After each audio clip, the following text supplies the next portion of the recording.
2025 ne fut pas une année de transition, mais une année de rupture totale. Redécouvrons ensemble les événements marquants de ces 12 mois chaotiques. L'année démarre sur les chapeaux de roue.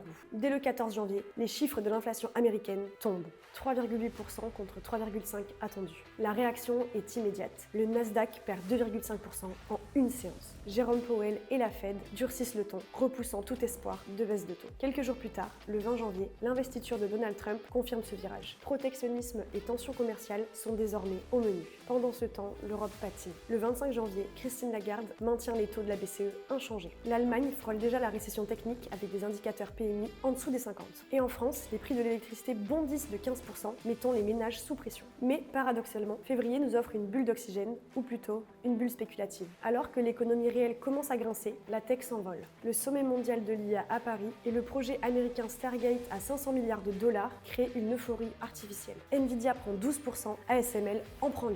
On a voulu croire que l'IA nous sauverait de la géopolitique, c'était le calme avant la tempête.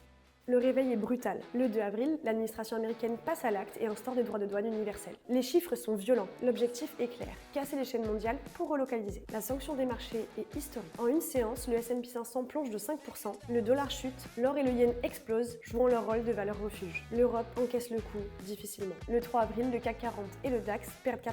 Nos secteurs du luxe et de l'automobile, très exposés à l'export, sont en première ligne. En Asie aussi, c'est la panique totale. Fuite des capitaux au Cambodge et au Vietnam. Mais contrairement à l'Europe, qui elle subit, l'Asie va très vite s'adapter. L'été marque le début de la grande divergence. Et en Europe, l'instabilité devient chronique. En juin, l'élection de Karol Nawrocki en Pologne tend les relations avec Bruxelles. En juillet, un accord commercial UE-US bancal ramène les droits de douane à 15%. Mais trop tard, le mal est fait. En France, la situation budgétaire dérape. La dette atteint 116% du PIB. Pendant ce temps, regardez l'Asie. Dès août, les taux obligataires thaïlandais à 10 ans tombent à 1,71%, bien loin des 3,43% français. L'inflation en Inde touche un plus bas historique permettant aux banques centrales asiatiques d'assouplir leur politique monétaire. L'argent intelligent a compris le message. Il quitte une Europe endettée pour aller chercher du rendement en Asie.